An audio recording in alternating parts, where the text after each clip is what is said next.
बांग्लादेश में 12 फरवरी को संसदीय चुनाव का ऐलान कर दिया गया है। बांग्लादेश में आखिरकार पार्लियामेंट्री इलेक्शंस डिक्लेयर कर दिए गए हैं और मोहम्मद यूनुस की किस्मत का फैसला भी होगा। लेकिन आप ये जानिए कि इस बीच कौन कौन है मुकाबले में। बांग्लादेश में 13वां संसदीय चुनाव 12 फरवरी 2026 को होगा। प्रधानमंत्री शेख हसीना की पार्टी आवामी लीग इस चुनाव में हिस्सा नहीं लेगी। और मुख्य मुकाबला अगर देखें, मेन कंपटीशन देखें तो किस किस के बीच में है? खालिदा जिया की बीएनपी पार्टी और जमाते इस्लामी के बीच में होगा। और अगर नॉमिनेशन की बात करें, नॉमिनेशन फाइलिंग की नामांकन प्रक्रिया दिसंबर में शुरू होगी और यह चुनाव एक नए बांग्लादेश के निर्माण का ऐतिहासिक अवसर बनेगा। जिस तरीके से हिंसा हुई, शेख हसीना वहां से भागी, उन्हें देश छोड़ना पड़ा, एग्जाइल में है, हिंदुस्तान में है, उनके ऊपर केस चलाया गया, उन्हें सजाए मौत की सजा सुनाई गई और उसके बाद ये चुनाव कहा गया कि वहां पर ऑटोक्रेसी है, मोनोपोली है। लेकिन अब डेमोक्रेसी का अवसर है, ये ऐतिहासिक अवसर है। बांग्लादेश में 13वां संसदीय चुनाव 12 फरवरी को होगा। मुख्य निर्वाचन आयुक्त AMS नासिरुद्दीन ने थर्सडे को इस बात को लेकर डिक्लेरेशन दी है, ये घोषणा की है कि अगस्त 2024 में छात्रों के नेतृत्व में हुए हिंसक विरोध प्रदर्शन में प्रधानमंत्री शेख हसीना को सत्ता से हटाए जाने के बाद यह पहला चुनाव होगा और यह चुनाव बहुत ऐतिहासिक होगा, क्योंकि यह चुनाव बांग्लादेश की डेमोक्रेसी के लिए बहुत इंपॉर्टेंट होगा। मुख्य निर्वाचन आयुक्त ने कहा कि मतदान गुरुवार 12 फरवरी 2026 को होगा, यानी कि आज से ठीक 2 महीने बाद, अगले साल आज से ठीक 2 महीने बाद। और इस इलेक्शन में, इस चुनाव में पूर्व प्रधानमंत्री शेख हसीना की पार्टी आवामी लीग हिस्सा नहीं ले पाएगी।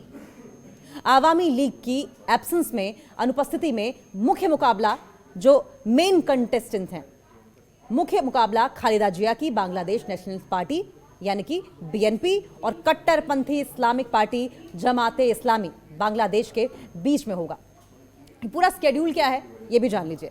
बांग्लादेश चुनाव का स्केड्यूल, चुनाव आयोग के मुताबिक अगर स्केड्यूल की बात करें तो नॉमिनेशन इस साल 29 दिसंबर तक दाखिल किए जाएंगे, जिनकी जांच अगले साल 30 दिसंबर से 4 जनवरी तक हो जाएगी। मुख्य चुनाव आयुक्त की अगर बात करें, चीफ इलेक्शन कमिश्नर की अगर बात करें तो उन्होंने जो जानकारी दी है उसके मुताबिक नॉमिनेशन वापस लेने की जो लास्ट डेट होगी वो होगी 20 जनवरी और इसके बाद चुनाव चिन्ह आवंटित कर दिए जाएंगे, चुनाव चिन्ह दे दिए जाएंगे और कैंडिडेट्स की अंतिम सूची, जो लास्ट लिस्ट है उम्मीदवारों की अंतिम सूची, वो 21 जनवरी को पब्लिश भी कर दी जाएगी। चुनाव प्रचार 22 जनवरी से शुरू होगा और 10 फरवरी को सुबह 7:30 बजे तक चलेगा। मोहम्मद यूनुस ने अब इस पर क्या कहा है? मोहम्मद यूनुस की भी साख दांव पर लगी हुई है। मुख्य सलाहकार मोहम्मद यूनुस ने बुधवार की अगर बात करें, 2 दिन पहले की बात करें तो 13वें राष्ट्रीय चुनाव को जन आंदोलन के बाद एक नया बांग्लादेश बनाने का एक ऐतिहासिक अवसर बताया और इस बात पर जोर दिया कि इसे निष्पक्ष तरीके से, इसको बहुत ही बैलेंस तरीके से, ट्रस्टवर्दी तरीके से, विश्वसनीय तरीके से आयोजित किया जाना चाहिए, कंडक्ट कराया जाना चाहिए इलेक्शन। परंपरा के मुताबिक, जो ट्रेडिशन है, चुनाव आयोग उसी दिन बंग भवन में राष्ट्रपति मोहम्मद शहाबुद्दीन से मिला। इससे पहले यह मंगलवार को मुख्य न्यायाधीश सैयद रफात अहमद से भी मिला था और संडे को, रविवार को मुख्य सलाहकार प्रोफेसर मोहम्मद यूनुस के साथ बातचीत भी की थी।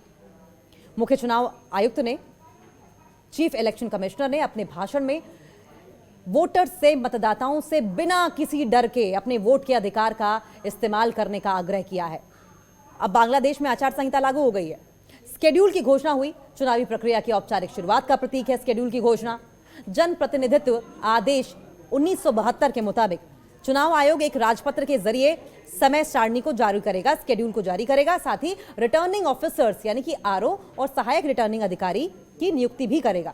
वे निष्पक्ष तरीके से मतदान सुनिश्चित करने के लिए सभी प्रशासनिक कार्य संभाल लेंगे। आचार संहिता के मुताबिक चुनाव प्रचार मतदान से केवल 3 सप्ताह यानी कि 21 दिन पहले शुरू हो सकता है। पिछले दिनों का उपयोग उम्मीदवारी को अंतिम रूप देने, नामांकन पत्र जमा करने, जांच, नाम वापस लेने, अपील और प्रतीकों के आवंटन के लिए किया जाएगा। सार्वजनिक स्थानों पर बैनर पोस्टर हटाने के आदेश भी दे दिए गए हैं। बांग्लादेश में चुनाव की डिक्लेरेशन होते ही तमाम तरह की वहां पर हलचल भी देखने को मिल रही है, जिसमें जो पब्लिक प्लेसेस हैं वहां से बैनर पोस्टर तुरंत हटाने के आदेश दिए गए हैं।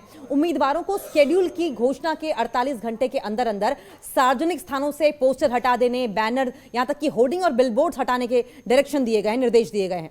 चुनाव आयोग कैबिनेट डिवीजन को एक अर्ध सरकारी पत्र भी भेजेगा जिसमें सहायता मांगी जाएगी और अनुरोध किया जाएगा कि परिणाम प्रकाशित होने तक फील्ड स्तरीय अधिकारियों का तबादला न किया जाए।